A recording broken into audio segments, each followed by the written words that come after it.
folks, this is Jason Watkins of the Hall of Fame College Football Podcast. Just wanted to remind you, if you are not already a subscriber to our channel, what are you waiting on?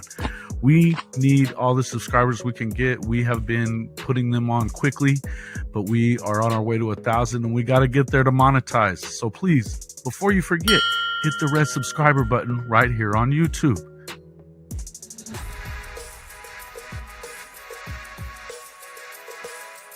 Hey folks, Jason Watkins, Hall of Fame College Football Podcast. Just wanted to remind you about our official partnership with Fanatics, the #1 team merchandise retailer in the world. That's right. Every time you need a hat, jersey, hoodie, even memorabilia for your favorite team, all you got to do is hit our link and you can get up to 65% off. Not only that, but with Christmas coming, there are deals on things that they never really put on sale on their online store. So check out our link, bit.ly/HOF-Fanatics. We get a small commission for everything you purchase. You just shop normally and you get up to 65% off everything in the store. It's a win-win situation. So don't forget, bit.ly/HOF-Fanatics.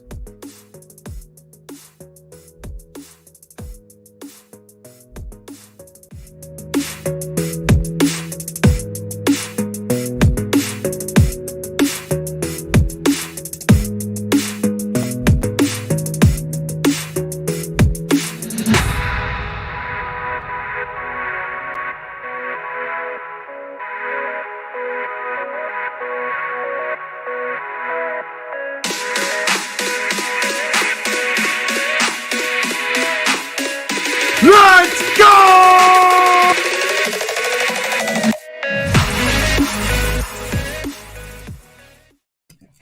Welcome back to the Hall of Fame College Football Podcast.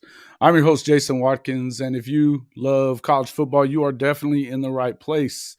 So before you forget, make sure to smash that red subscriber button, like our videos, and don't forget to ring that bell so you don't miss one moment of the Hall of Fame College Football Podcast and live stream. Big day in the college football world. We are going to welcome in my guests and co-hosts from the Lone Star podcast. You guys be nice to them. One of them's a Texas fan, one's a Baylor fan. So just, it is what it is, but let's try to be nice to them as much as we can. Welcome Christian and Logan to the show. What's up, fellas? How we doing? Oh, we're good. We're good. Hey guys, what a day, huh? What a day! It's what's been TCU thing like that? Something like that. How can we mess that up? Horned Frogs. the frogs, yeah. It's great. Frogs. It's a great day to be a Baylor watching that game for sure. Yeah. I saw earlier, one of the things that I liked the most that I saw earlier was they said, how many times have you lost to Utah this year? And Lincoln Riley goes, 2. Yeah, I saw that. So, it's been, I've had a really, really good time since last night watching that beat down of epic proportions that happened at the hands of those Utah Utes, which, of course, I've said this a bunch. I feel like Kyle Whittingham is the most underrated coach in the country. The dude just freaking goes out and puts together football teams that can kick your ass year after year after year. And they manhandled SC, flat out manhandled SC. So that was fun. That's always a good time whenever you see that. Dude, that fourth quarter was crazy. Dropping 23 like that. Is it the fourth? Yeah. And I mean, it was one long run after interception returns and then long run by the tight end he just broke that freaking DB off like he was nothing. Yeah. I'm scared for week 2 next year for sure.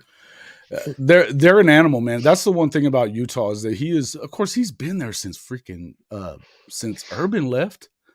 They made him head coach after Urban left, and he's been there ever since. So I think that there was some talk about him maybe getting the Georgia job after Mark Richt left or they fired him. Mm-hmm. And then when he didn't get it, then it kind of, he wasn't going anywhere else. I don't think he would at this point. Wow, what a deal. What a deal. Yeah. And some of these. Hey, folks, everybody, welcome into the show too as well. I always want to welcome in our guests in the comment section. We much appreciate you guys. If you are not already subscriber to my show, be sure to hit that button.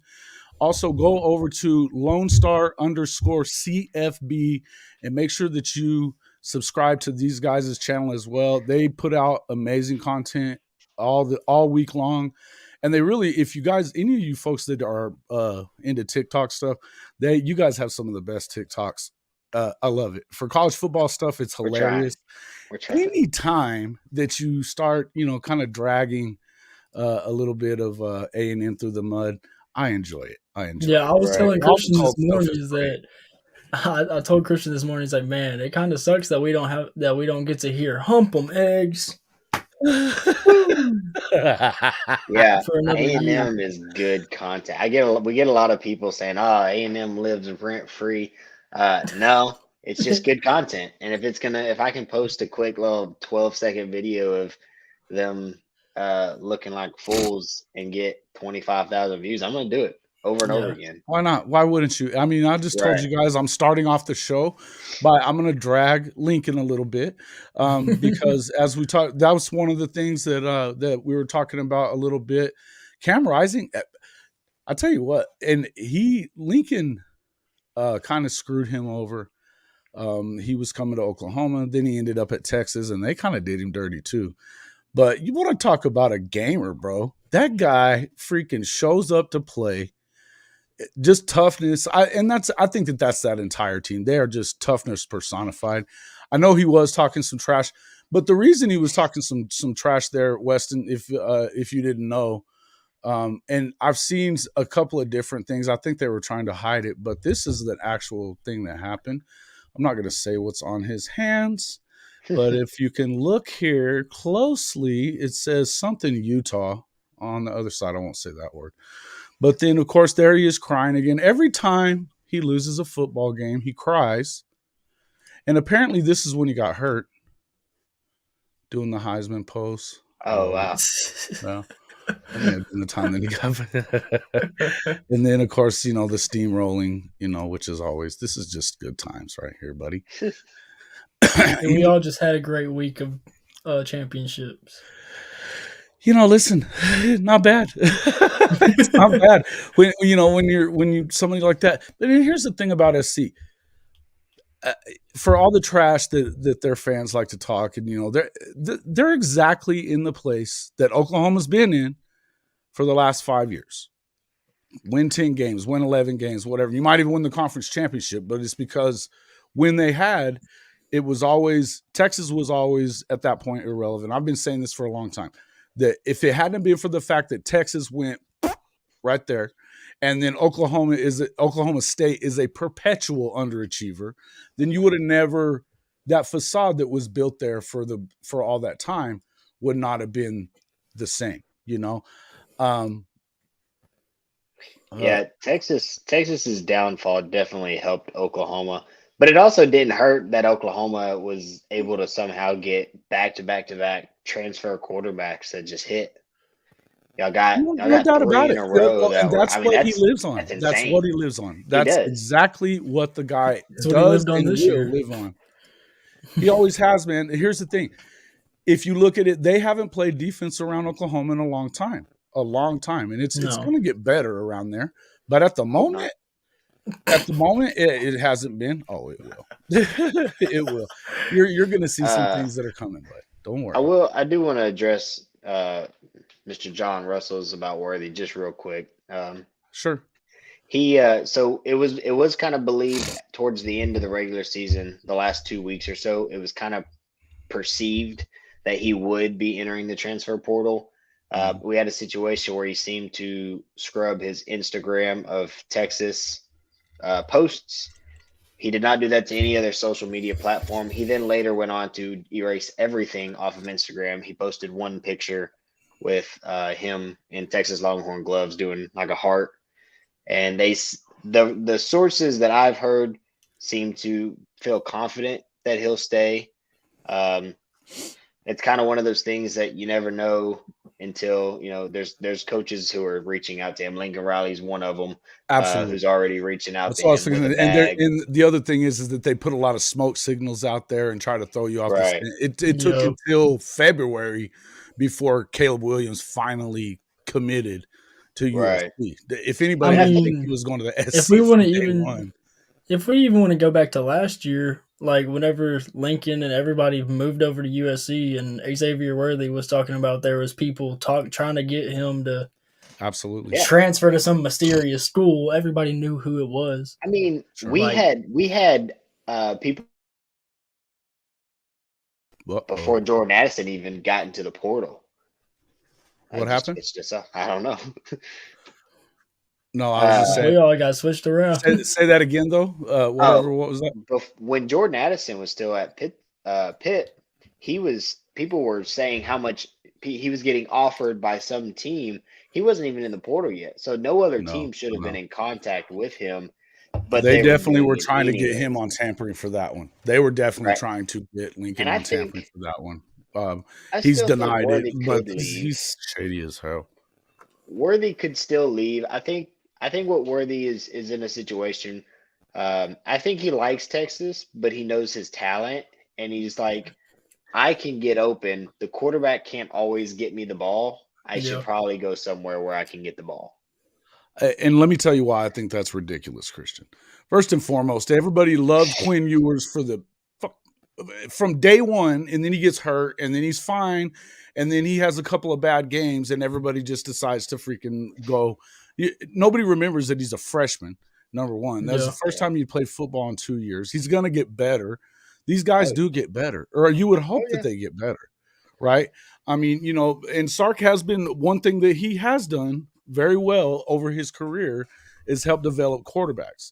So I don't know who you think you're going to get that's better and ready to come in and play day one. If you think that Arch is going to come in to be the savior day one, I think you're freaking delusional. Anybody that's thinking that. It's just like the whole deal in Oklahoma that's going on right now. There have been some talks about Dylan Gabriel possibly leaving through the portal because of the trash that he takes from week to week. The guy was newcomer of the year in the Big 12 conference, a top 20 offense in the country, and he's getting blasted on every week, which is I've talked enough about that. We're not going to continue doing it. What I would say is it's kind of feels like the same. It kind of feels like the same type of deal goes on in Austin about Quinn. And I feel like the game that everybody really talks about the most, that Oklahoma State game, he was thrown into crosswinds. And that's a Sark problem that he should have figured that out and handed the freaking ball to Bijan Robinson instead of trying to put it all on his shoulders like that. That being said, what I was getting to about Worthy, he's not happy as the number one guy at Texas. Do you think you're going to be happy when you get to SC and they've got 3 or 4 other receivers that Caleb Williams and those guys are trying to keep happy? Because you're the number one option in Austin, bud. So you don't think Jordan Addison is leading this year? I do, but I also think that they still have. That's not the only guy coming in, and besides all that, they still have other receivers there that are very good now. I think Worthy would go and compete for sure. And I wouldn't say that it's that he's not happy being the number one. I think he's not happy because me and Logan watched, what was it, like a 45-second just highlight reel of last season when Casey Thompson and Hudson Card were throwing. There was like a 45-second clip of nothing but Xavier Worthy being open and them overthrowing him. And this year, I'm willing to bet going into the offseason, they'll probably be the same thing. Maybe not that long. I might make one, to be honest. Of him being wide open and being over or underthrown. And so I get there's got to be so much frustration with that. Like, I'm open. Like, if Xavier Worthy gets hit when he's open, he probably has another 700 yards this year. Well, like, it's insane how often they throw that ball and they can't hit it. 700 yards and like 4 or 5 I also feel like a lot of it, though, was the fact that it was so telegraphed. There was times, for as much of as an offensive genius as Sark is supposed to be, how many times it was so obvious what they were doing. and when they should have been running the football. Again, best running back in the country, and he's not getting the amount of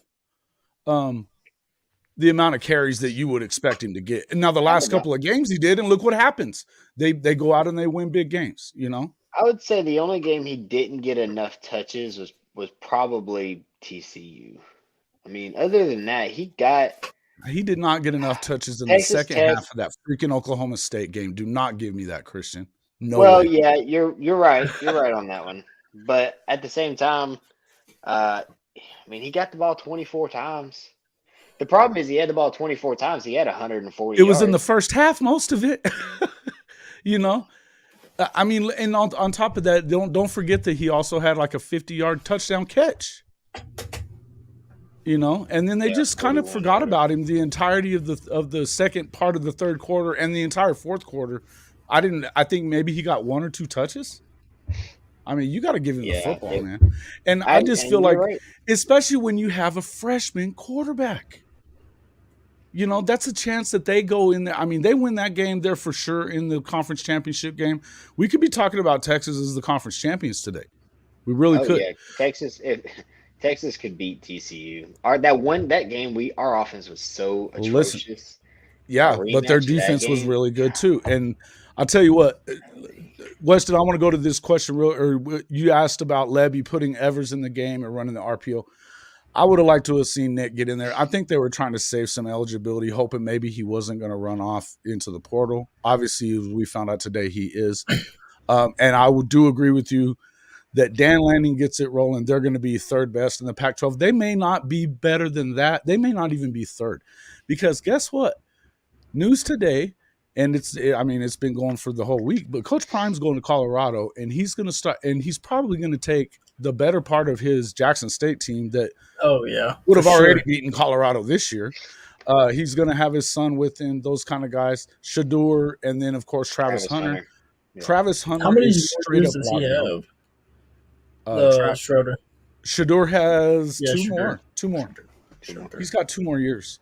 Yeah, and I think you kind of had to. I think you kind of seen this coming when they started talking about him as a possible Heisman candidate, except for the fact that he played at a FCS school.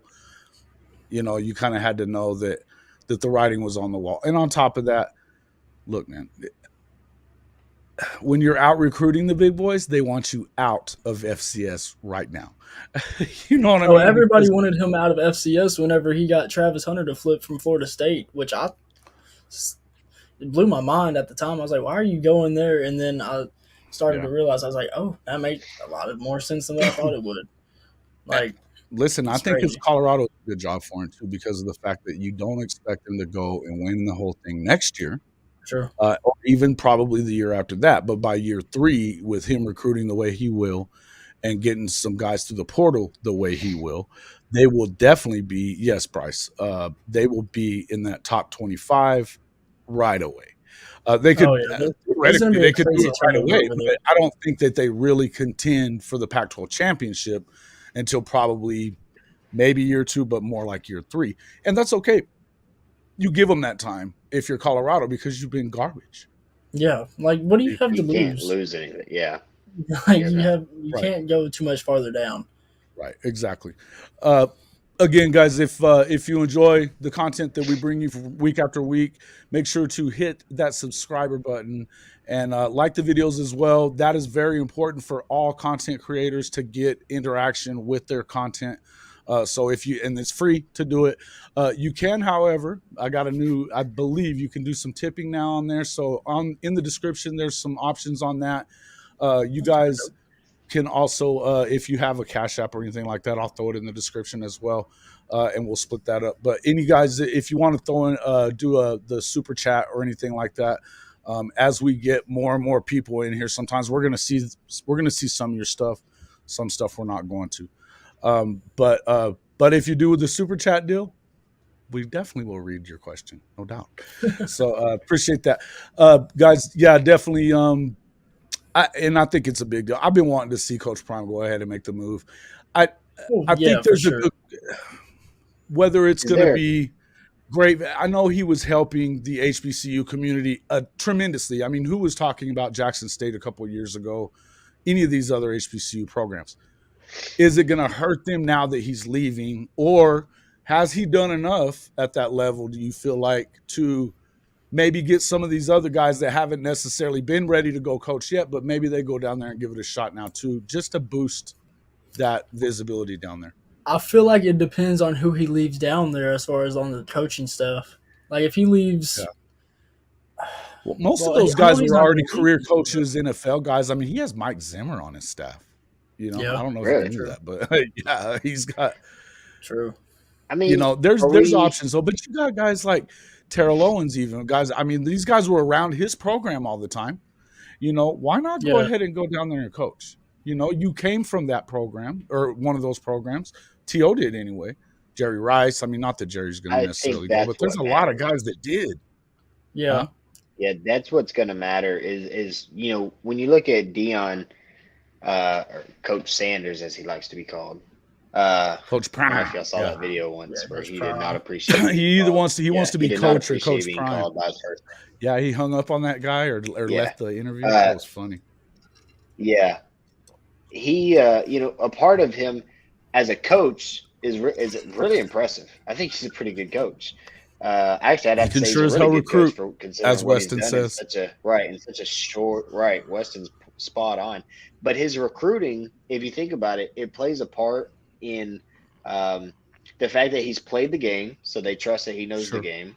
Oh, yeah, also, people want to play for him. He has that. Well, yeah, you're Travis Hunter. Of course, you're going to go play for Coach Prime, dude. He was the best, and this kid. Yeah. Even Coach Prime said he might be better than I was. I mean, dude, Travis Hunter is crazy. Unbelievable. Even coming off of an injury, like his first game or first 2 games back, he went crazy on both sides of the ball, which I think is like, if he keeps doing that at Colorado, because we know he's going to transfer there. Play both sides of the ball. I know he won't, but if he does, I think that would be probably going to get into NFL mode there. But yeah, listen, this guy, but he'll return punts because he's fast. Oh yeah, but man, he'll blanket a receiver.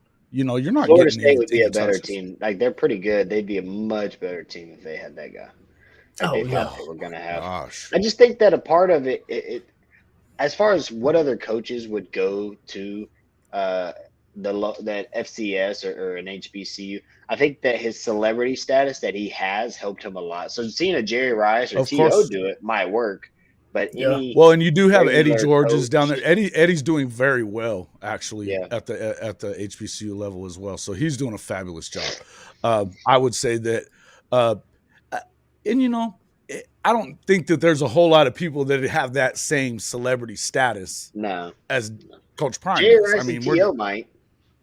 Jerry Rice, yeah, probably. Yeah. But aside from those dudes, who else? You know, but that doesn't mean that you couldn't go down there and mean something very significant at that HBCU level.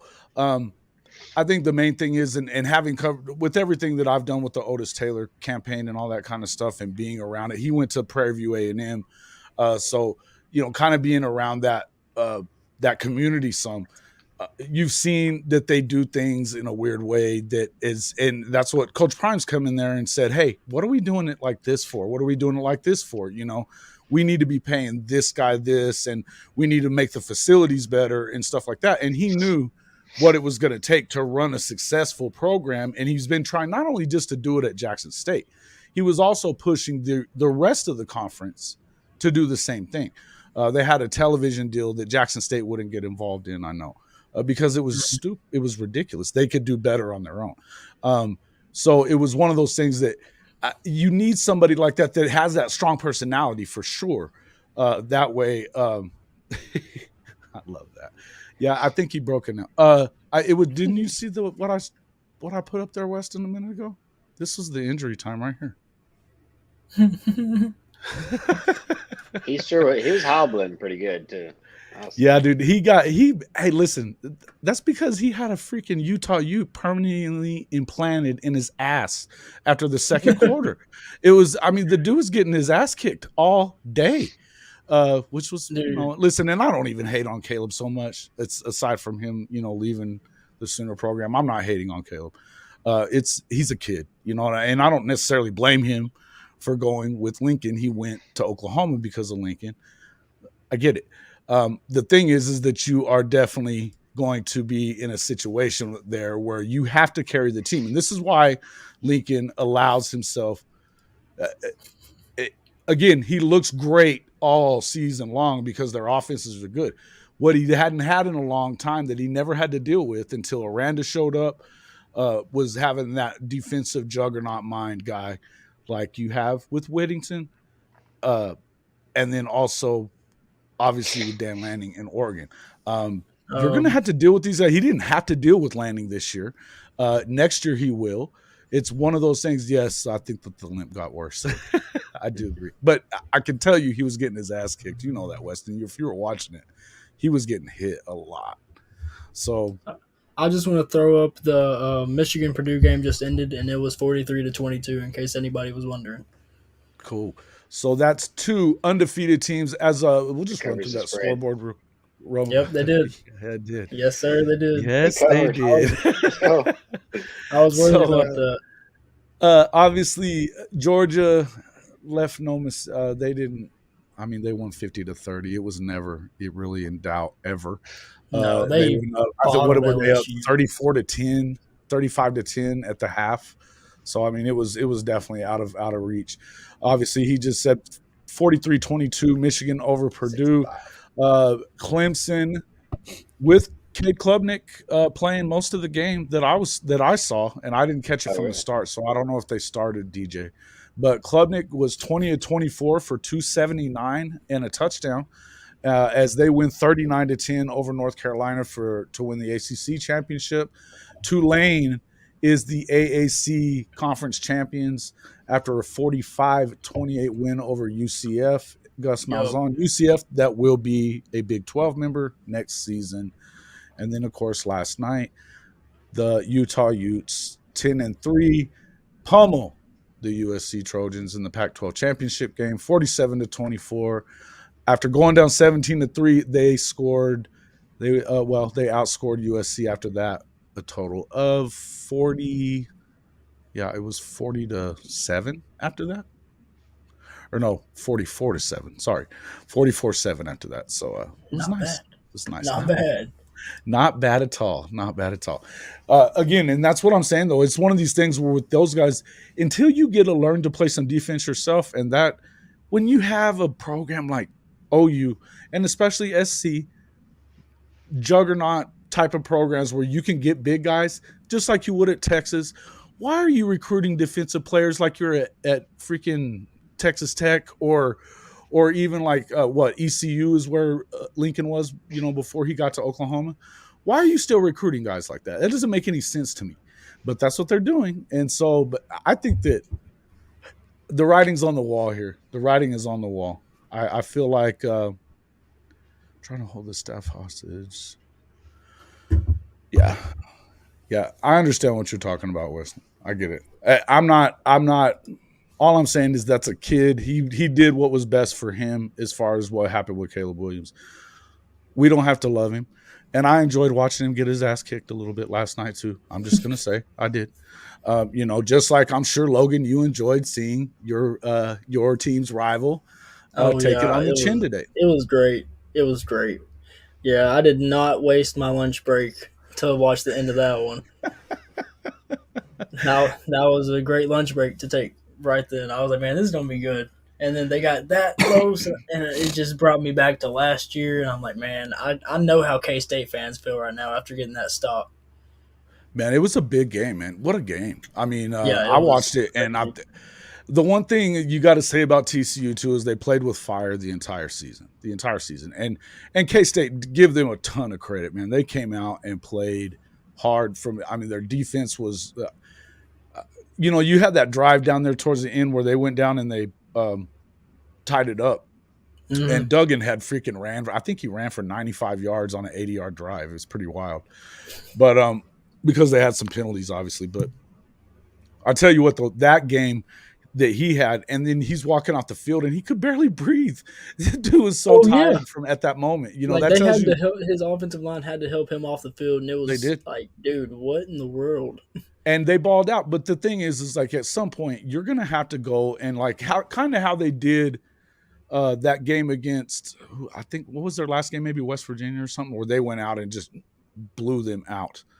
I think it was Iowa State. Yeah. It was in Ames. Yeah, and they just put it on them. So if K-State could beat Tulane. Yeah, listen, yeah. And then if they hadn't have blown the game against Texas and Christian's boys, you know what I mean? They had their chances too. But I still blown the game. I don't know about blowing the game. Bijan Robinson. They did blow the game. What are we talking about? Bijan Robinson had 209 yards, dude. Bro, they were going to go. They were winning. They were winning. And what happened? Finally, they take the lead. Texas takes the lead here. They weren't winning. Takes the lead there. And what happens? Adrian Martinez. They weren't winning, though. They were driving to win. Texas was winning that game 31-10. 31-10 at half. Oh, yeah, you're right. No, but they were coming back is what I'm saying. Texas was doing its second half choke job. Logan, you having fun with this? Dude, this is my favorite part. I love it. No, they couldn't stop they got Bijan. Okay. Hey, Baylor knows what it's like to get Bijan. Kansas knows what it's like to get Bijan. Oklahoma? I know what it's like to get Bijan. That's the first time he got over 100 yards against Baylor, Christian. Congratulations. That's only a senior night. Yeah, and how many games did they lose this year, Christian? Just to make sure I remember correctly. Texas? Was it 5? That'd be two less games than y'all lost. Oh, four. Okay. Yeah, 4. So they went from 4-8 to 8-4. Better. And we scored 49. It's better, but big deal.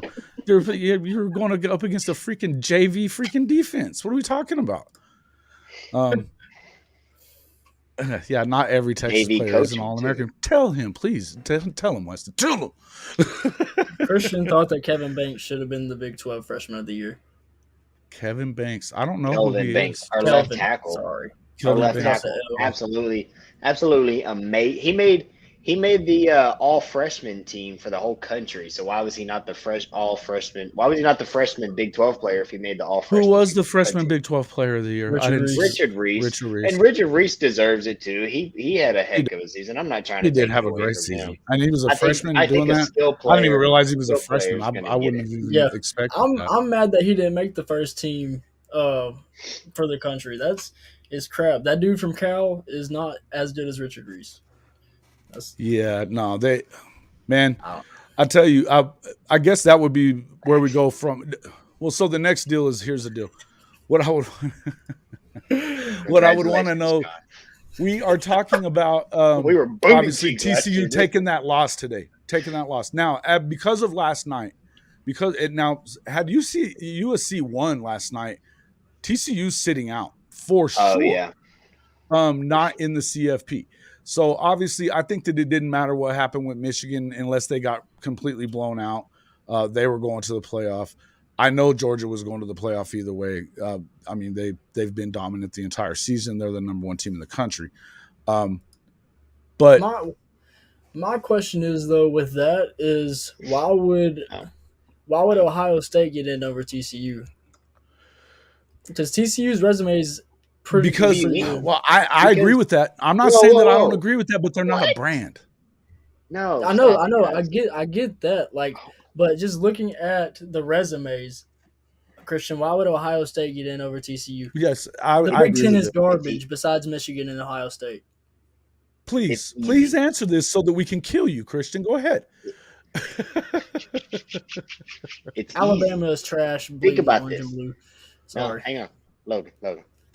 You've got TCU, who has lost 1 game to who? The number 10 team in the country. And you have Ohio State, who has lost 1 game to who?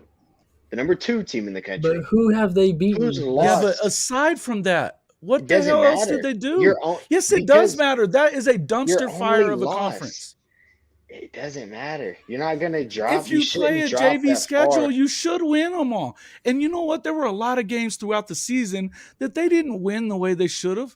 I don't believe in Ohio State whatsoever or Ryan Day. I think they're chumps. I don't believe in TCU either. But what I'm saying is that the wins that they have are better than the wins that Ohio State has.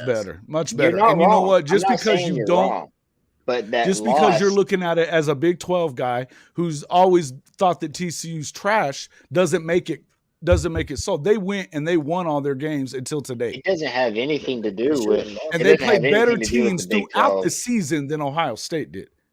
They don't recruit the same as Ohio State, but they had one of the top recruiting classes in the Big 12. They had a good nucleus coming back. They've got an amazing quarterback.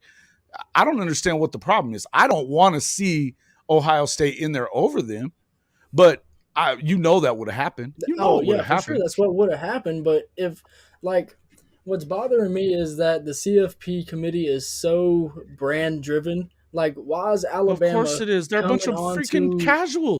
Why is Nick Saban coming on to the Michigan-Purdue broadcast talking over there, pleading their case whenever you lost to LSU and Tennessee? Tennessee, I don't even know if they're ranked at the moment. Now they are. Yes, they are. Yeah. All right. And to LSU, don't be silly. I'm sorry. We got to jump back to this real quick. Ohio State has 2 quality wins. Okay, and I'm gonna say it, and then you let me explain it first. We got Penn State at number 8 in the country, and we've got Notre Dame. Now, I say Notre Dame. Logan's eyes are about to. Well, Notre Dame's overrated. Notre Dame was terrible. That other quarterback came in and went 8-2.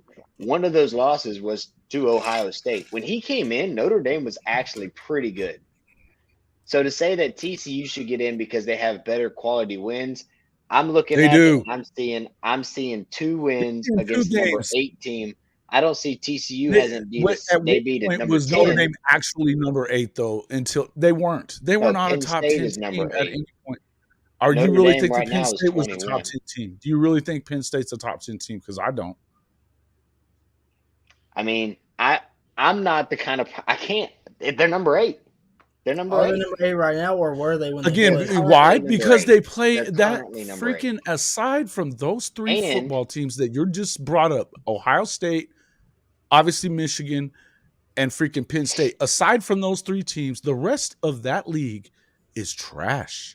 Notre Dame was number 15 before they lost to USC. I just want to point that out. They were because they just couldn't wait to freaking be right about them. That's all that was. One of Notre Dame's loss was to Clemson. So I mean, Notre Dame has 2 top 6 losses. And Notre Dame beat Clemson. They beat the brakes off Clemson. They did. So they killed Clemson, and they lost to USC, and then they lost to Ohio State. They lost to Ohio State. I see quality wins on there, and don't get me wrong. I think TCU will make it. But if the top 4 is Georgia, Michigan, it needs to be Georgia, Michigan, Ohio State, TCU. The strength of schedule is going to tell you TCU bleeding orange and blue. That's who it's going to tell you. I'm going to address some of this guy's comments here in a minute whenever we get past this. Go ahead. Okay, you're right. Alabama should be 8-4. They should have lost to TCU. Not TCU. Texas A&M. They should have lost to Texas. Why is Alabama playing A&M that close? And if Quinn Ewers is in that game against Alabama, Texas is mopping the floor. Why are they playing them that close? Because they had the backup quarterback in, Logan. That's why. I don't know. Even then, it's 5 stars against Haynes King or a true freshman. Wait. They had the number 1 recruiting class of all time at A&M last year. What are we talking about? About to lose them all. And look at what they just did to LSU. About to lose them all. Bleeding orange and blue. You're right. Notre Dame did, and they lost to Marshall. Thank you. Yes. But like I said before, that was before Payne. What's his name? Drake Payne. That was before he stepped in as a starter. As a starter, Payne went 8-2. One of those losses being to the number 6 USC. That's what I'm saying. Yes. Is they are a better team than they were with that other quarterback who lost to Marshall. And so I think the recency bias of this season and how big of a deal it was that they lost to Marshall is being carried way too much at the end of the season. Oh, really, Jamie? You're a Big Ten fan coming in here to run your mouth? I don't think you want to do this, but go ahead. Come on with it. Let's Clown show, Big 12 fans talking about. Yeah, this guy's a clown.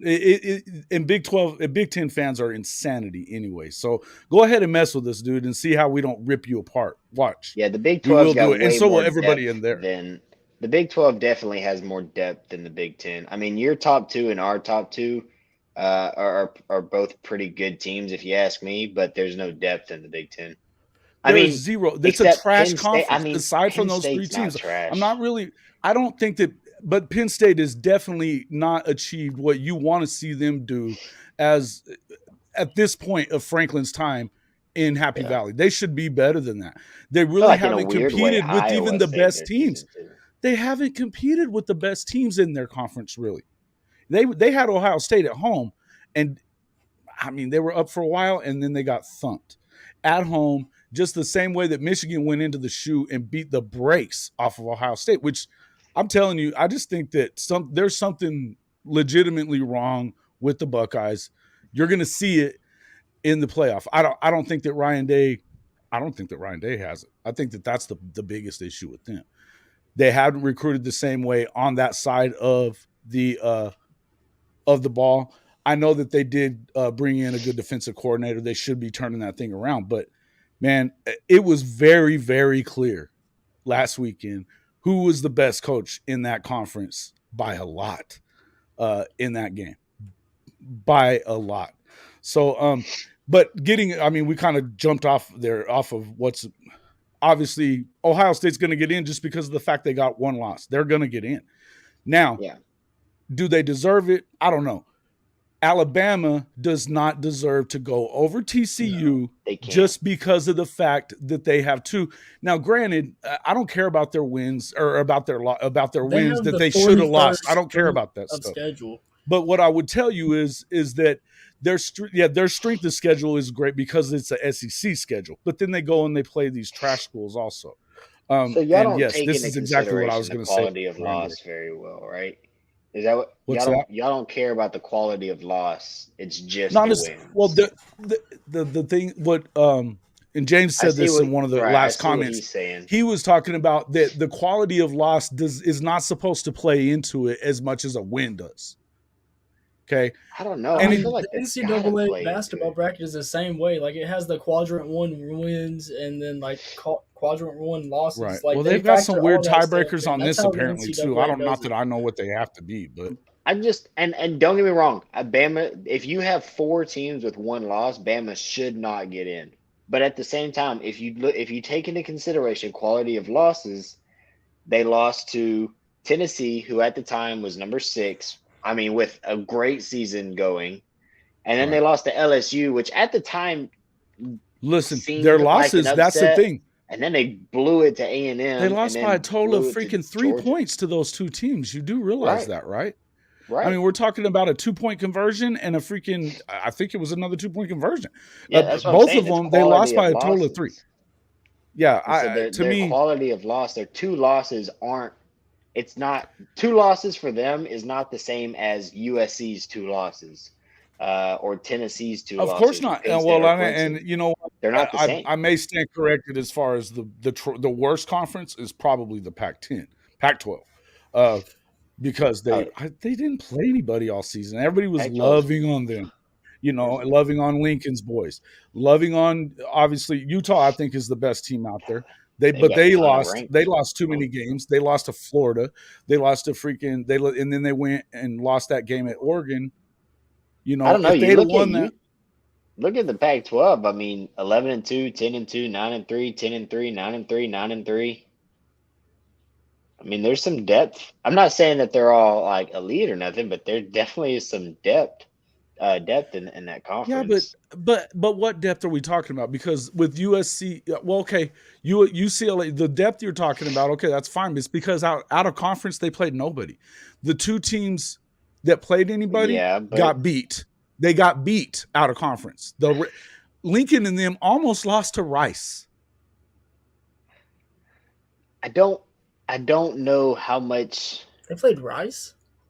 They did, and they struggled with them until the end, the very end. As Josh, whenever we used to schedule Rice, UCLA almost got beat by Alabama State at home.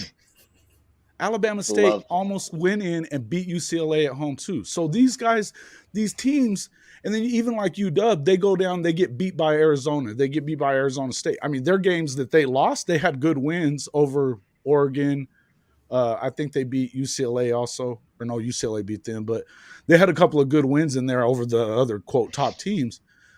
But they freaking lost to the worst teams in the Pac-12. So I think it's also I think that it was a matter of you don't see them playing anybody outside of that to do anything that's that great.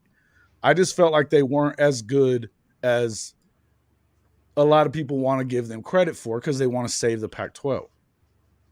I feel like it's a little bit difficult. It's definitely deeper than the Big to always look at other schools because, like, for Texas, Oklahoma, and Baylor, we can look at those schools, and whenever they lose a game, we can when they lose a game that they shouldn't have lost, we have our excuses on hand. Not that we're necessarily excusing the loss, but like, oh well, it's because of this.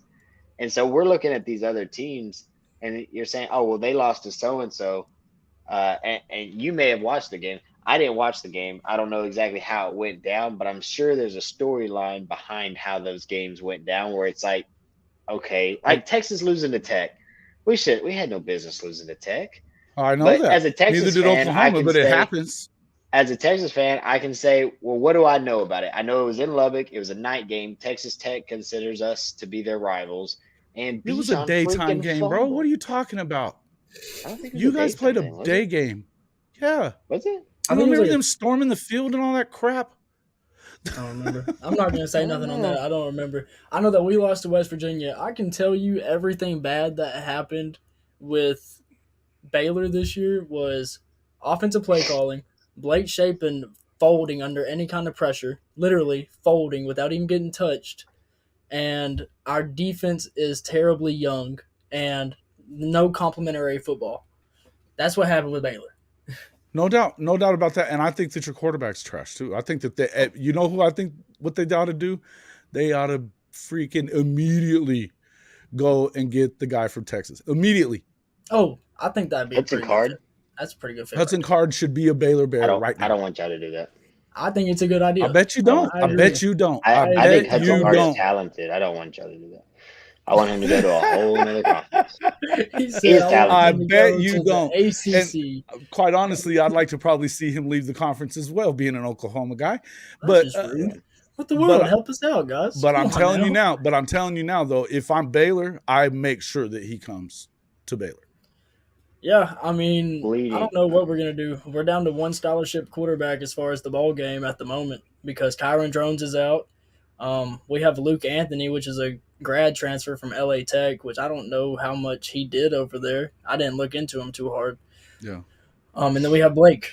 So I'm not very confident in a bowl game unless we play against. Now, not to say that Blake can't get better. This is really his first year of starting, and he had some bad games, but he also had some good ones. I wouldn't go too crazy there. All right, but let's finish our conversation about the CFP so we can move forward from that. In the end, what's your name here? Puano AB. Okay. Yeah, we'll just call you HB. All right. Thanks for coming to the show. We appreciate we appreciate all you guys coming in. Brandon, you're new here. Also Bleeding Orange and Blue. Appreciate you guys coming to the show. Make sure you hit that subscriber button and like the video. But listen, I really feel like in the end, the system is definitely flawed. I am glad for all the craziness of it, and I'm not sure that it's going to actually help college football. But what I'll say is the 12-team playoff is going to be considerably better than this, because if we're having to like split hairs on who's going to get in and who's not on the 4, it's just the same way that it was before that with the stupid BCS that they had, 1 and 2, which was trash. I want to see some of you want to see it get played out on the field. If you're not, because nobody can tell you whether or not Ohio State's really good enough to win the national title unless they get in this tournament. And had it not been for Lincoln doing the little last night, then they wouldn't have gotten their opportunity to let us know that. Right? Wait, what did you do, Jason? Yeah. Oh, okay.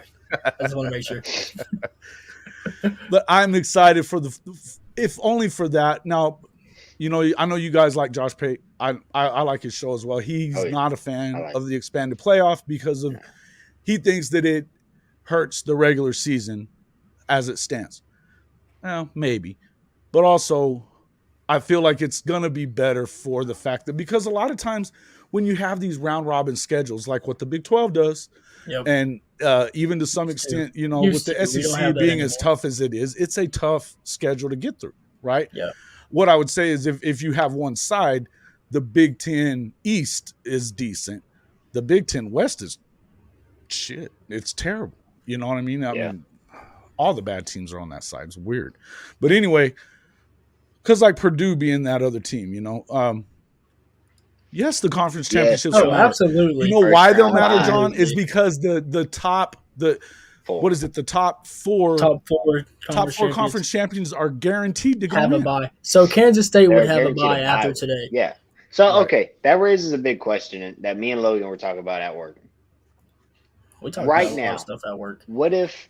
So That government job. I think the game's probably over, right? So yeah, Purdue lost to Michigan, 22-43. Yeah. So theoretically, now Purdue's not ranked; they would be ranked after this. But theoretically, Like 24th. Yeah, if but Purdue got ranked and they were one of the top 4, would they get a first round bye? They would be 9-4. they wouldn't be one of the top 4. They wouldn't be one of the top 4. You don't think so? No. I mean, if they, I know they're 8-4. It's a Because bad you're going to have the example, ACC champion, either one of those ACC champions, whether it had been Clemson or it wouldn't have mattered if it was Clemson or Carolina. They would have been ranked over them. You would have also had, obviously, Georgia. You would have also had the Big 12 champions is going to be ranked over the top of them because they're top 10. And Utah, for sure, would have been ranked over the top of them. Yeah. No way they would have gotten after that beatdown, I guess Utah definitely in this would have been situation, they were already top possible, 15. but surely so, yeah. there would be a year where there'd be a couple leagues. It can't get worse than it is now, though, is the point. You know what I'm saying? So? No, and I get the point of it that some of these games are not going to mean what they mean right now to the playoffs and the bowls. The bowl system is trash anyways. Nobody cares. You know what I mean? When it comes to people stop opting out. This is what absolutely. You have an opportunity. Now you have an opportunity to go and win a national championship, even if you've lost 2 games. Because sometimes, look. You can't tell me that if you stick Alabama in this playoff field that they can't find a way to win it. Oh, yeah, they definitely will. That or would they beat TCU? Would they beat TCU? Yes, they probably would. So. Yeah. Because and judgment they could probably beat Ohio State and maybe Michigan. I don't think they could beat Georgia. The little schools are going to get squeezed out, but that was going to happen anyway. Here's the deal. It has been moving to this 2-conference juggernaut for a long time. The television money, the fact that the NCAA has zero teeth anymore. They're about to have a coalition that's going to run this thing anyway. The NCAA can keep its basketball thing and FCS football, and that's how it's going to be. ESPN and Fox run it. It doesn't matter. It's gonna be that way, and that there was no changing that. No matter what. So going to a bigger playoff does not change what we're talking about when it comes to the little schools being squeezed out or whatever. It just doesn't. The bottom line is you're not getting in front of that train. It's already on the tracks and it's already coming. You know what I mean? So you might as well just let it go. But the fact of the matter is like today. I mean. Do I feel like TCU gets in? I think they may, because I think it'll be a huge uproar if not. And Alabama won't get as pissy if they don't get in as what you will have the rest of the country if TCU doesn't get in. That doesn't mean I don't believe that TCU would get their ass kicked if they played Alabama. But 2 years from now, we don't have to worry about that crap. It's going to happen, which, by the way, almost didn't because of the stupid Rose Bowl, which I love the Rose Bowl. But why are you getting in the way of progress? That's what I was telling Christians. Like, I don't know why they wouldn't. I feel like that would just bring them more money because people will actually watch the game. Oh, they were hung up on some stupid shit. It was so dumb, man. That's just the Pac-12 people for you. It is. That's Pac-12 it really and is. Big Ten, correct? Yeah, definitely the Pac-12. I mean, they could have erased the Big 12 when Oklahoma and Texas decided. They could have went ahead and got OSU and Baylor and No, they probably didn't want us because they don't like the Christian religious schools. They don't. But that doesn't mean that they couldn't have dealt with it. It's the whole same reason that they could have gotten BYU all these years and they wouldn't do it because of their being a religious school. But that's the dumbest thing to me because that would have brought them so much more money whenever they're playing against Utah and Colorado it's definitely two different parts of the country, California and Texas. Logan. What? That one right there. Yeah. Oh man. Anybody want to pull up the head-to-head for that Baylor TCU year? Anybody? You have a computer in front of you, bro. Do it. I believe it was 61-58. I don't have to look it up. It was 61-58. Okay. Baylor won. Baylor beat TCU in that season. Like TCU they were cold. They have no business claiming a Big 12 championship. Uh-huh. Look, hey, we won the head-to-head. But TCU and Baylor got jobbed then. It wasn't just Baylor. They both got jobbed. It was 61-58. You're talking about 3 points? No, I get that. What I'm saying is that they should have you know who jobbed them? The freaking Big 12 by not having a championship game. Yeah, I know. Stupidest shit I've ever heard. They could have ran it back. That's what I'm saying. Yeah, they could have ran it back. Run it back. Hey, you know what? I'm saying how do you not want to run that game back if you're the Big 12? What the hell's the matter with you? You know what I mean? Like, what the hell's the matter with you? And you know what? I'm glad you said that, Jason. I've got something to say. I'm gonna reference Brandon. He said the only reason I suggested BCS, honestly, is because of human judgment, meaning the committee does not judge by record. The BCS wasn't perfect either. In 2008. In 2008, Texas had the head-to-head on OU, and somehow the BCS still put OU in the Natty against Tim Tebow and the Gators. Now, Texas probably would have lost to Tebow too, but we beat OU in the head-to-head that year. So what? Dude, you were not the better team there. Do not even start. That was it. Shut up, Christian. Also, what else was I going to say? Oh, I was going to say, dang it, you said something and it was on the tip of my tongue. Who said I should have said that. Jason did. Oh, dang. Jumped in, bruh. Should have jumped in. Yeah, folks, well, it was talking about this lively conversation about rivalries within the Big 12. If you do, hit the like button and subscribe.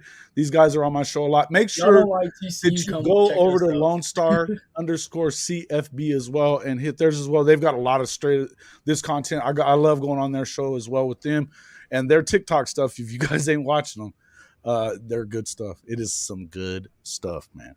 We just like making fun of people. Well, who doesn't? I enjoy that. I enjoy making fun of you two knuckleheads. What do you mean?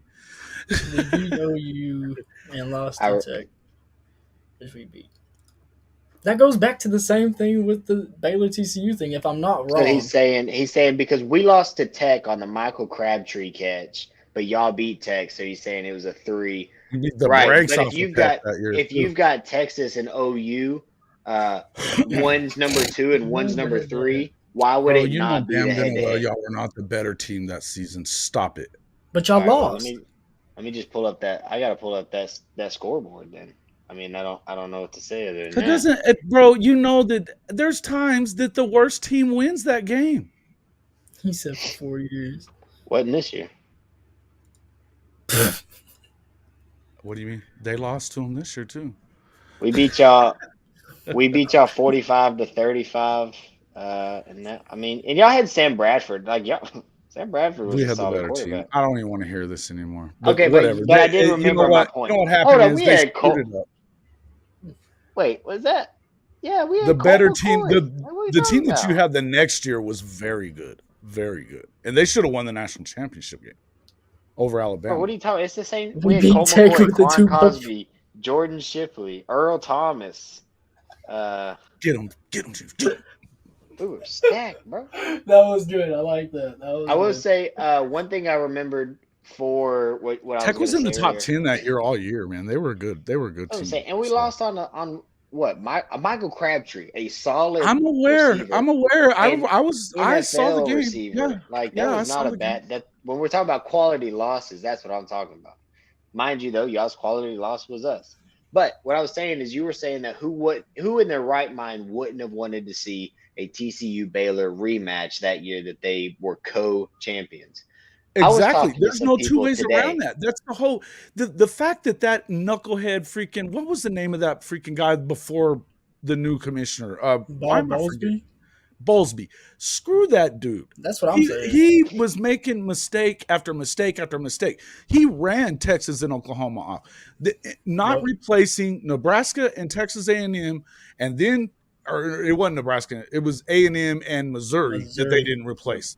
When they didn't do that, and then that whole debacle with that, and on top of that, the stupid freaking TV deal that had Texas and OU almost playing on noon every Saturday when they want to play primetime football is what did it. When you do that to your two money makers of the freaking conference every week and don't listen to them, they're going to leave. You know, it was the bottom line to it. You screwed that freaking league up. Bob Bowlesby is the reason that the Big 12 almost died. Period. Yeah, like if we would have just had either Baylor or TCU, whichever team would have won that championship game, if we had one, would have made it to the playoffs. They probably wouldn't have won nothing. But all I'm saying is I've heard a lot of blaming from Jason. Bro, I'm going to tell you something. Man. Those two teams right there, Baylor and TCU that year, were unbelievable. And this was before the SEC was that juggernaut that it is right now when you get to the playoff. This was not the same thing. And I'm going to tell you, there wasn't a better offense in freaking football that year than Baylor was. No way. And there may not have been a better defense than what TCU had either. Of course, they gave up a crap ton to Baylor. But Baylor was doing that to everyone. They had one of the best offensive coaches in the history of college football, period. Yeah, it was crazy. That whole era is whenever I went to my first college football game, and it was at Floyd Casey. Yeah, I was at Floyd Casey against West Virginia, and I think we murdered them like 70-30 something. It was great. Loved it. And they were pretty good too at that time, weren't they? Yeah, they were good then too. Yeah, man. I'm telling you, man. I remember going and watching. It was the year that RG3 won the Heisman, and they beat the hell out of OU. Josh Gordon on that team too. They were just nasty. It was just one of the. And again, what are we even talking about? In the end, the bottom line is this: there's no way in hell that you should have kept either of those teams out of the playoff by not letting them go and play each other. And then on top of that, you'd like to see what if they'd had another freaking great game and say TCU wins by 2 or 3. Now you're 1-1 against them. That sucks. Do it again. Run it back. Well, that's what I'm saying. At least now you would, if you had two top 5, top 10 teams, they're probably going to both make it into the playoff now. See, that only works for the SEC with Alabama and Georgia like it did last year. That's the only time that works. Because it's Alabama and Georgia and the SEC. That's it. And that's how it's working with Michigan and Ohio State, even though they didn't play in the regular season. But they do play in the regular season. That's my point. Is if we get Ohio State in the playoffs, I want them at number 3. I want Michigan and Ohio State to run it back. I want to see them. That's what I'm saying. Like, everybody would have wanted TCU and Baylor to run it back. I want to see them run it back. That's what I'm saying. This time, neutral sided. Michigan beat y'all at home. Hey, when he took that knee, he went. Bro, that dude was a baller, bro. That dude was a baller. Love that. And Josh Gordon, bro. Josh Gordon, people forget how amazingly good that guy was. He was because of all the shit that he's been into since he got into the NFL. Yeah, he couldn't stay out the weed. But that guy, how many chances does he get? He continues to get chances. You know why? Because he's that damn good. Exactly. So, at the college level, I don't care. I'm gonna go smoke. He was unfreaking. Yeah, that's true. No, Ricky was great too, man. Let him smoke. Who cares? Thing is, I think Baylor just needs to go over there and get Kendall Briles again. Kendall, I don't I think don't they're see bringing that him happening. back. I don't We're see not- that we're- I don't happening. think he We're would not step gonna Jeff do Levy that going at there all. either. I just don't see that happening, No, bro. we're I just definitely not doing that because everybody on USC our gets a board third is like, shot. "Oh, the power of Christ compels you." That's exactly Yeah, how we're it definitely is. missing the point on that. I think you got to be right about that, James. Hey, you know what, James? I'd like to see them run that back again because I like watching USC lose. I have I like nothing for watching Caleb Lincoln Williams get put Riley. on his butt. Screw Lincoln Riley. We can man. agree on Screw that, guy. Jason, right? We can agree on that. Yes. I We like to watch them third lose. that. I third it. Yeah, screw Lincoln Riley. There we go. Jimbo Smokes. Jimbo Smokes. I would He put can him afford to to. handle his Oh, I know what situation. you're talking about. No, Jimbo can't smoke if he's suspending players for smoking in the locker room. True. I'm filing an EEO. Why can he do it, but I can't? That's what I'm doing. Yeah, well, that's probably what happens. Yeah, but they were doing it in the locker room at South Carolina. Is the problem? I don't know. Way game. It tells you what kind of culture they got going over there and why they. I've heard this a ton, and I don't know how much truth there is to it, but I hear that if this entire Jimbo Fisher recruiting class does fall apart like it looks like it is, whether it be the 2023 class or the entirety of the 22 class, which it looks like it is. 22 is already. I think they've already lost. They're going to have to get.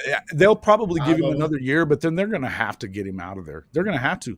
I'm telling you that with Deion Sanders coming in and already having Dan Lanning there, I think that Lincoln gets the hell out of USC and takes the A&M job. And I've been hearing it a lot that it's a possibility anyway. You think Lincoln would dip to go Absolutely, to the SEC? I do. I think he's scared of dealing with what he would. You can go and if nothing else, you go get real paid, which he's got $100 million contract, so he doesn't have to leave. But what I'm saying is I could see him doing it. I could see them backing up the truck and giving him enough money to go. USC, and they would be the dumb ones USC enough to do it. A&M would, yeah. Oh, A&M. Yeah, it's like 86 mil right See, now. and whenever all that stuff goes down, okay, listen. So if Jimbo leaves after next year, the new athletic director at West Virginia is giving Neil Brown 1 year to evaluate him. Did they really do that? Yes. Oh, the West Virginia fans have got to be losing their shit. Oh, yeah. Or Golden Blue dude is probably crying every day right now. Probably. and I'm just saying, like, Jimbo's from West Virginia, which I didn't know until Christian told me. Yeah, there's been a lot of talk about that they want him to go and stay. He wants to go finish his career there, apparently. I don't know his how much career more might he be has. finished at A&M. That's what I'm saying. It's bad. Like people. And I talked to some A&M guys at work, and they are as casual as they come. I have no clue. At this point, that's all you can be as an A&M fan. I told Logan, I was like, yeah, Anthony Hill in the world. The biggest casuals in the world. I told him, I said, Anthony Hill decommit. I told Logan this, and he's like, oh, and I won't say his name, but he's like, oh, who is that? Who is that? And you're an Aggie, and you don't know who Anthony Hill. I was like, he's a commit. He's like, oh, did he just commit after that big win against LSU? He's like, no, he decommitted like a week and a half ago. Like, he's not. Y'all ain't getting him. I love messing with him. I'll talk to him, and he's like, oh, are they pretty good? Huh? They're pretty good. No, Roy, they're not good. They're not good. Thank you guys for the subscriptions. We appreciate that. I definitely appreciate that. Go over to Lone Star _CFB. Do the same thing. Thank you. Yeah, hell no. What are we talking about? To face Texas. I don't know what they're talking Texas about. At the Alamo I'm trying to keep up too. I was trying to look at that. Where is Lincoln and Caleb? Oh, yeah. No, these asking where Lincoln and Caleb might be going next. So I've heard that we might be playing USC in the Alamo Bowl, but I heard more. I feel like it's probably going to be more like Oregon or. I heard. Trying to remember what I read. That'd be a pretty good game. I was reading that somebody was saying that it could be USC, but I thought I'd seen a different team more recently. That I feel like USC probably gets the Cotton Bowl. What is going on with my lighting right now? Like, I'm so whitewashed. Like, I look just white. That guy, bro. I'm not that white. I promise I'm not. Hey, as of 2 hours ago, Tennessee's offensive coordinator Alex Golish has accepted an offer to become the head coach at USF. South Florida. Go Bulls. They fired that dude already. What was his name? That guy had a hell of a fall from grace. Goes from Oregon to Florida State. They fired him inside a year there, and then he goes to USF and already out 2 years later. I mean, wow, fall from grace, bro. Fall from grace. That's like almost Charlie Strong fall. That's pretty bad. Yeah, poor Charlie, man. White as the driven snow, Matt. As the driven snow. Yes. As the driven snow. I'm a mailman. I can't be white like that. I'm a mailman in the state of Texas. Bro, come on, man. You must either throw a ton of sunscreen on, or you got that big bucket hat or whatever. Is that what you do? You got to take care of your skin there, Logan? No. He got a bucket hat. His head's too big. For the I bucket didn't have to put you on blast like that, man. You didn't have to do him like that. That was pretty dirty, bro. It's messed up. All right, I'm going to go ahead and head out. Y'all have a good night. Don't leave, bro. Come on. Oh, here we go. Logan's so bright he's blending with the paint on the wall. That a boy. James, listen, I'm trying to figure out my lighting, bro. Dang.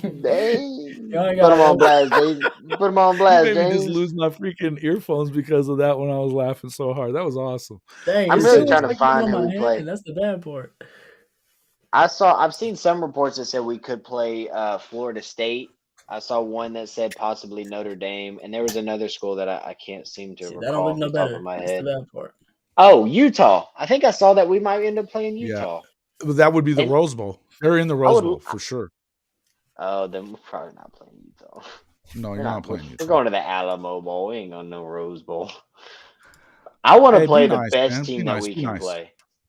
I want the highest ranked best team that we can play. That's what I want. It would be good if they played Utah. I think that's the best team. I'd love that. I would love but that. So is Oregon. I think that Oregon beat Utah, that. so I would think that Oregon is probably going to be.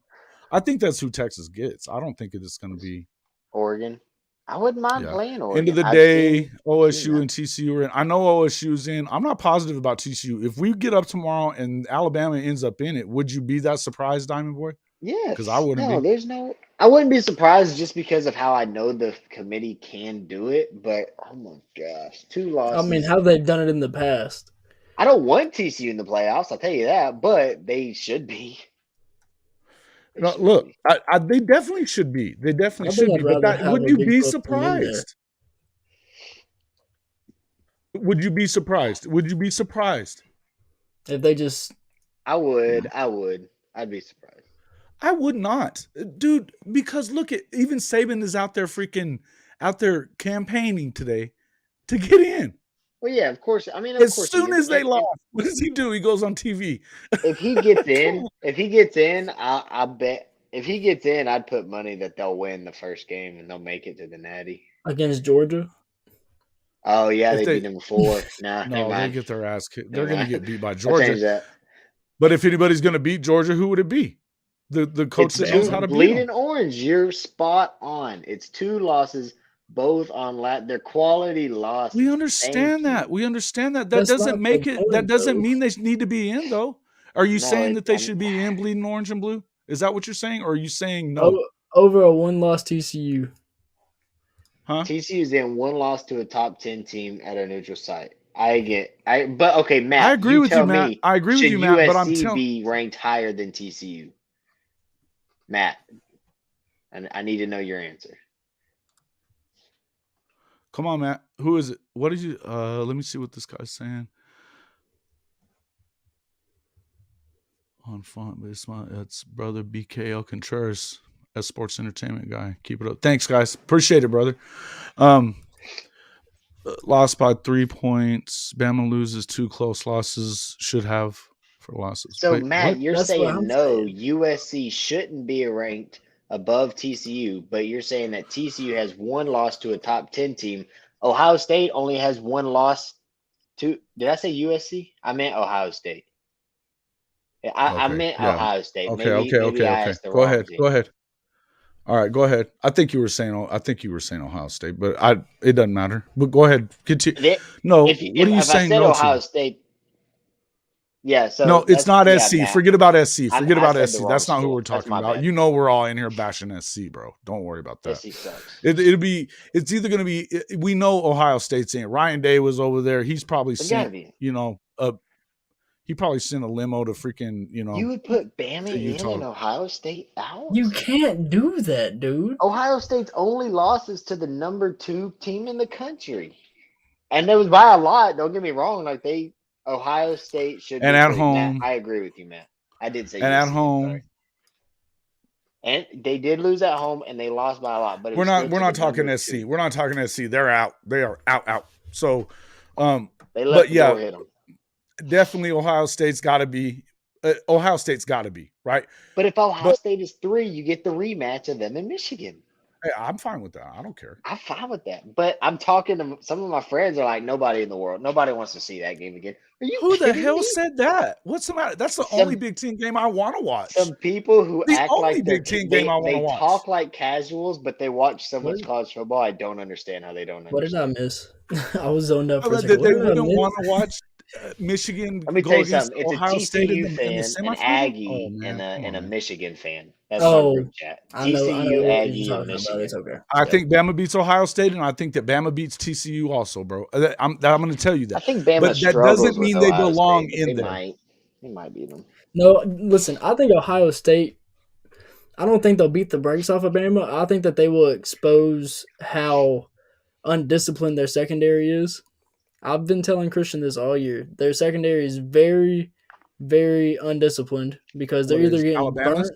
Yeah, Alabama's. They're either getting burnt or they're getting PIs or defensive holdings. Right, but what they do have that nobody else has, and that it's the same thing that Michigan had, is they got those guys down on the freaking front line that will be in CJ Stroud's mouth.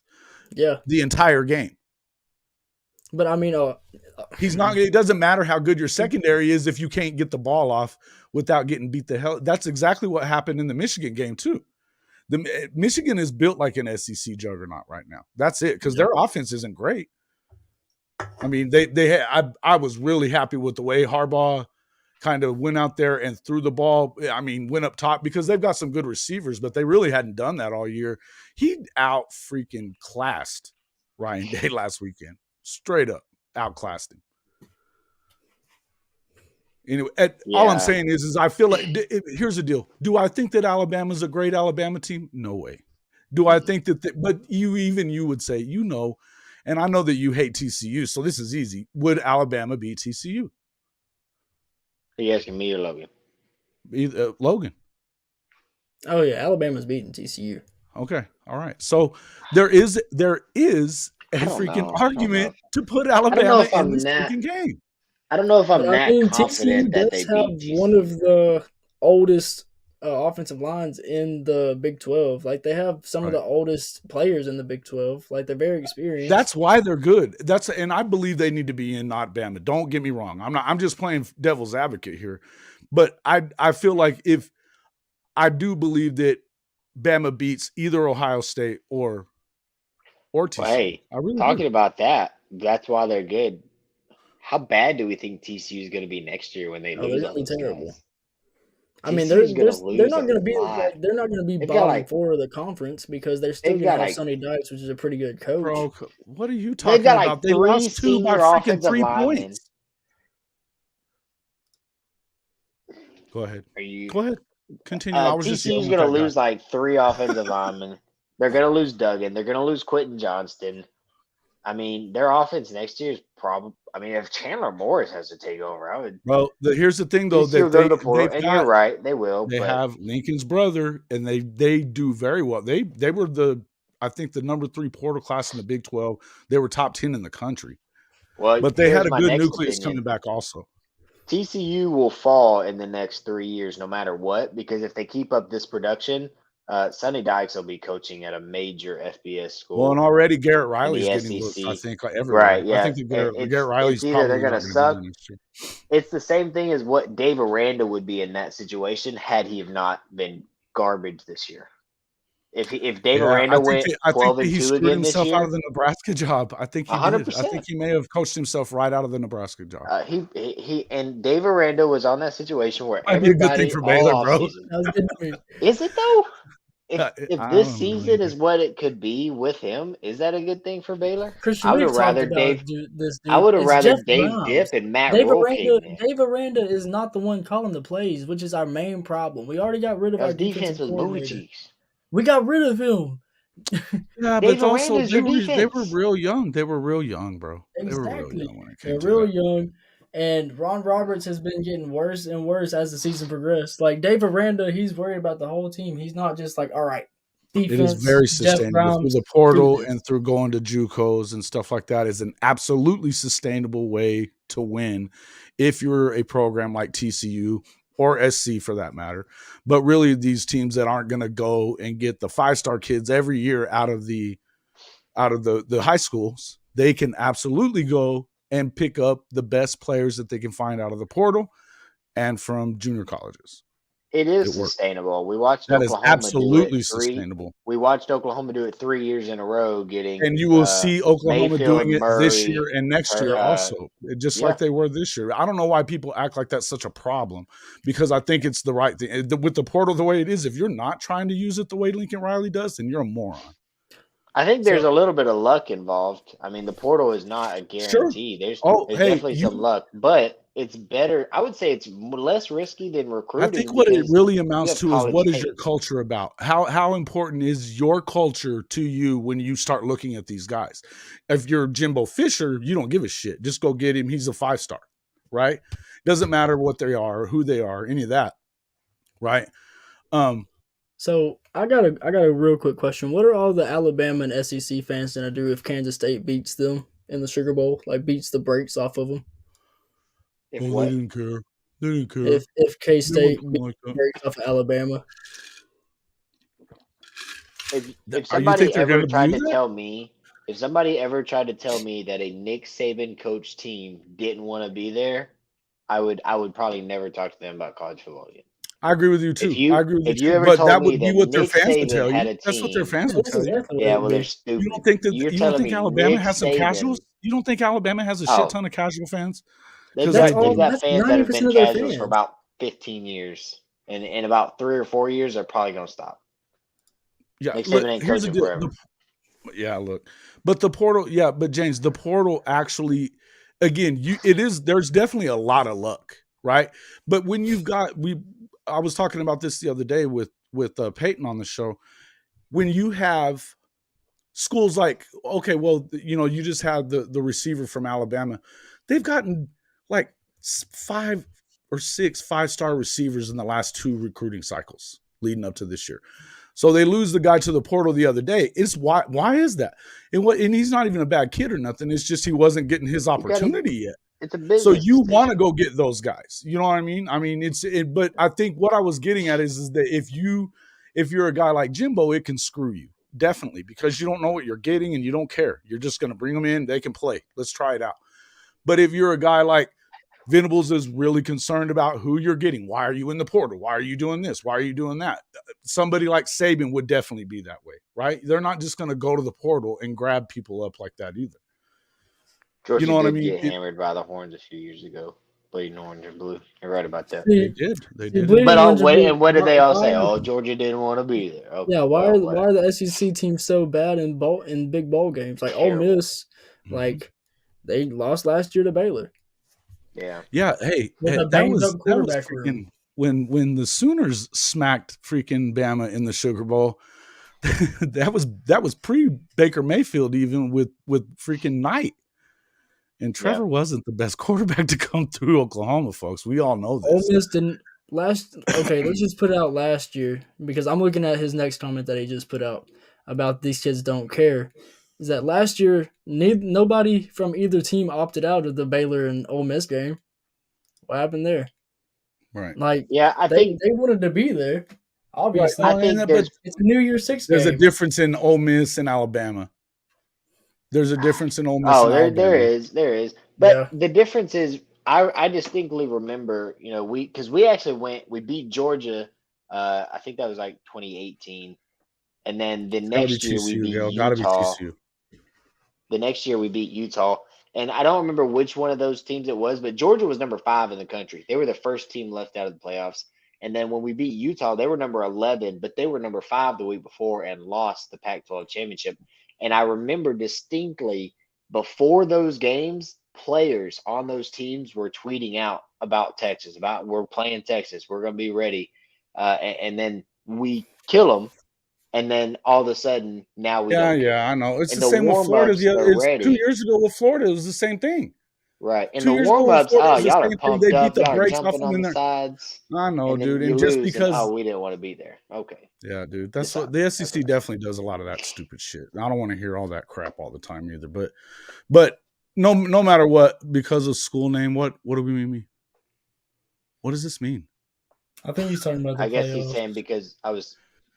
Yeah, I think it's got to be TCU, but I feel like I would not be surprised. Again, do I think that I want to see Alabama in the playoff? No, I don't. I want to see TCU get their shot. I don't know that they're going to, though, is what I'm getting at. I feel like I really, really feel like that. Don't you start that crap, bleeding orange and blue, that because of no pits. Get out of here with that crap. Get out of here with that. You got some brakes beat off, y'all. Here we go. But I feel like if you don't, I feel like Alabama could get in, and that's this committee. They don't have a whole lot of rhyme or reason to their. I mean, from week to week, it's weird. They change up their mind about certain things. You just don't know what they really want, right? Yeah. I don't know. I just don't know what they really want. All this bowl talk is about to be fixed with this expansion. These bowls are going to start matter, and people aren't going to be the number 12 team in the country is not going to have 6 people opt out when, if we win, next week will be number 6 or number 7. No, the committee preaches the top ranked 4 teams. Yeah, well, okay. I mean, the rankings are based off of what? Off of what, though? Yeah. Off of you guys. It's off of them. It's who they think they like. And you know that they have strong biases towards the SEC, and then obviously they have strong biases towards the Big Ten too, which I don't understand why. So because aside from those 2 teams, they're not good. I just got a notification from ESPN talking about like the ESPN staff has like made their picks of who they think's gonna make it, and literally everybody said Georgia 1, Michigan 2, TCU 3, Ohio State 4. This is what all ESPN thinks. I wish they would flip 3 and 4 so that just so we can get that matchup. Doesn't drop. That's so wild to me. TCU loses but they lost to a top 10 team in overtime, and really, I feel like Duggan got in. Also, that's the other thing. He could have. Just because they couldn't change the call, they didn't have a good enough angle to change it. Doesn't mean he didn't get in. Yeah, but you get to lose, it's and one of those games that I can understand why they don't drop, and you don't drop. I feel like why? Talk about a game that doesn't matter. Why are you supposed to drop there? They were losing by 18 to this team in the regular season and won. Yeah, but they were losing by a lot this game and came back and almost won too. But you lost. I don't know as if I could ever think of a time in which a team lost last week of the regular, or not, I guess this doesn't really count as a regular season, and didn't drop at least one spot. I think, in my opinion, I think the only reason they didn't swap them is because they don't want Michigan, Ohio State. I think that's why would you not want Michigan, Ohio State? If you're that committee, that's the only thing you should be going for is more money. And what better money would you get than that? Then if that makes sense, then there's no make sense. It doesn't make any sense for them to not switch. Why would you not want another? I want to know, Jimmy, why wouldn't anybody want to not see another Michigan, Ohio State game? I don't understand that. That's like maybe they just don't want it to be another blowout. Aside from OU, Texas, I mean, you've got OU, Texas, you've got that one, you've got Iron Bowl. Those are, and then you've got the cocktail party. Those are like the major freaking rivalry games in the country. Why in the hell would you not want to have that in the freaking playoff? Thank you. You lost. You drop them one, and I'm fine with it. Hell, just do it. Yeah, I would just do it, not because I think they needed to drop, because I want to see that stupid game. I don't care about the rest of it. I want to see that game. Silly talk, bro. I don't know why you wouldn't want to have that game in the playoff. Unbelievable. Stupid gotta people don't drop. get it out of their own damn way. They ought to just let us run the whole thing, folks. I'm telling you. That's what I'm saying. I think we'd be doing great. Baylor would have been in the playoffs. The committee sucks. I don't back in 2012. So my I don't know question, that I okay, so believe how the much computer does all the Kansas time. State jump? How much is like it? Is Kansas State gonna only jump two spots? Like, and Probably. you're gonna probably. keep having, They've got to, and They're even though probably that gonna be loss to Tulane does not look that bad now, by the way. no, Tulane that said loss some to Tulane huge doesn't look wins. too bad. They'll be number 7, I think, personally. The only bad loss, because it'll go they're USC. They're not going to get in front of Tennessee, and they're not going to get in front of Alabama, which is that's what I'm saying. I think it'll be like USC or Bama, USC, Tennessee. It'll be something like that. I don't know. So Kansas State really doesn't have a bad loss. I mean, the Texas loss would be the worst loss that they have.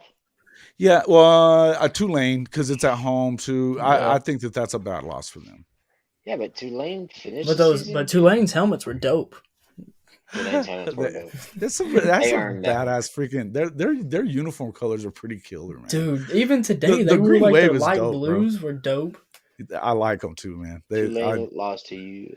No, Kansas State's not gonna make the playoffs. They're like, no, they're not. No, but but are they 10-3? Yeah. Listen, Tulane lost to Southern Miss. Oh my gosh! The week after they beat Kansas State, they went and lost to Southern Miss.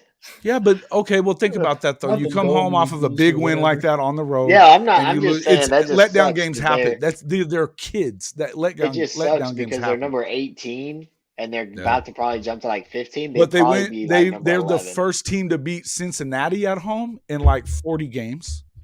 And then they beat UCF also today. They beat the hell out of them. I mean, and UCF has been great. I mean, that's we're talking about 2 Big 12 teams coming in that they got. They had 3 Big 12 wins this year, just so you know. See, Tulane is 11-2. Man, if Tulane was 12-1 without that loss to Southern Miss, they'd be probably number 7 or number 8 in the country right now. Bro, they beat three Big 12 teams this year. Because I don't want Tulane in a bowl game. All right. Although Cincinnati now, Luke Fickell. Hey, we were talking about some of these coaches moving around. Luke Fickell to Wisconsin may be a huge deal.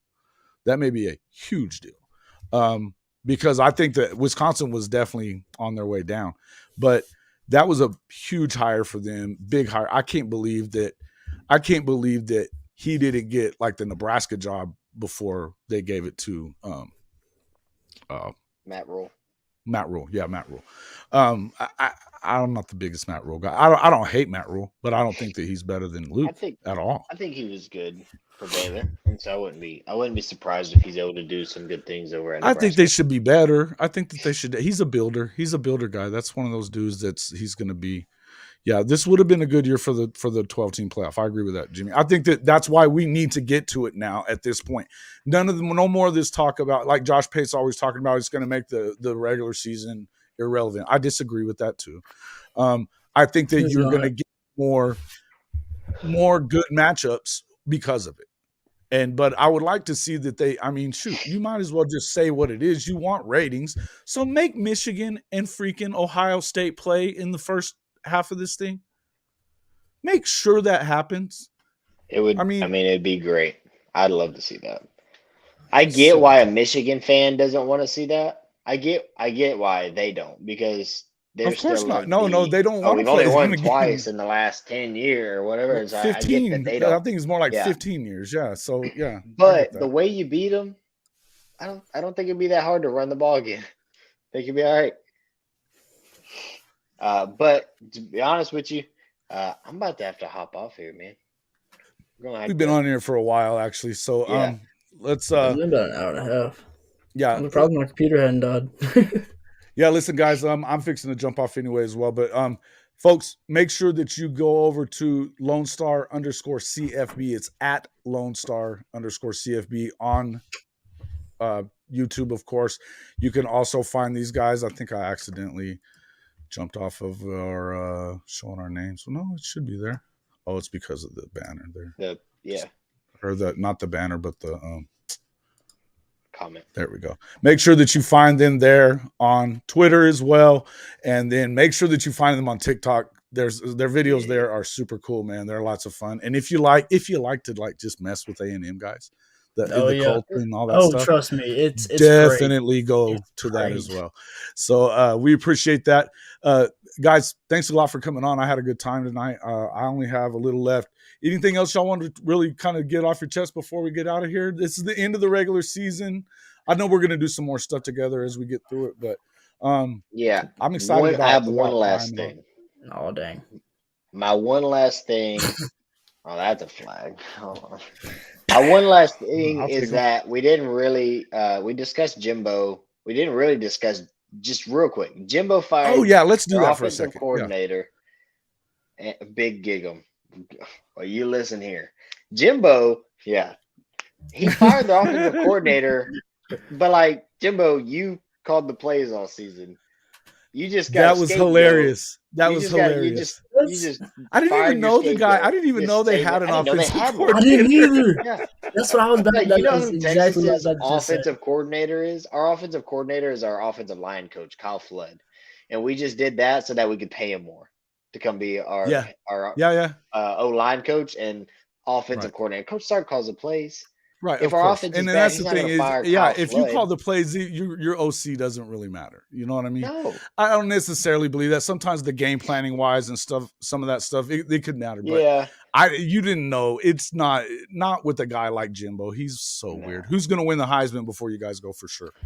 Okay, so who's all the favorites? I know it's either Caleb Williams or Duggan, and Duggan could have won it today. Duggan earns it. Duggan earns it easier than Caleb Williams does, in my opinion. Duggan has shown resiliency. Throwing that pick in the end zone. I agree with that. Yeah, but I don't think that Caleb Williams lost in the game last night. I think that freaking their team is not anything without him. I think that he's the best player in the country without a doubt. I say we give it to Richard Reese, to be honest. Yes, I think it's Caleb Williams. You're insane, bro. I think Duggan should get it. I wouldn't say that interception mattered.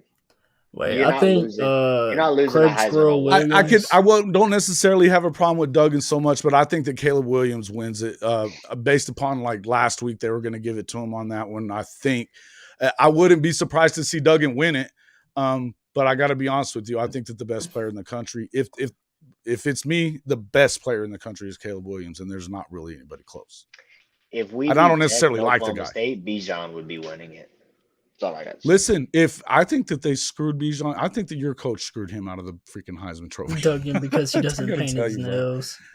Dang. I think you're talking because he could have had more carries, and you're not wrong. Yes. He could have had some more carries, but yes, you're 8-4. You're not going to win that. You're not. The probably days not. Probably of not. Ricky Williams but being 5 if he'd have gotten 2,000 yards, he gets it. Deontay Foreman had over 2,000 yards in his.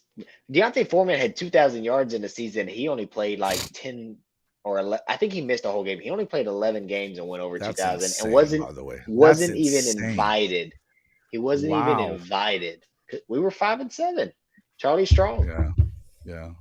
2,000 yards in 11 games. In 11 games. That's insanity. Deontay Foreman was a monster. Well, that's like they didn't give it to freaking Adrian Peterson because he was a freshman and they weren't doing that then.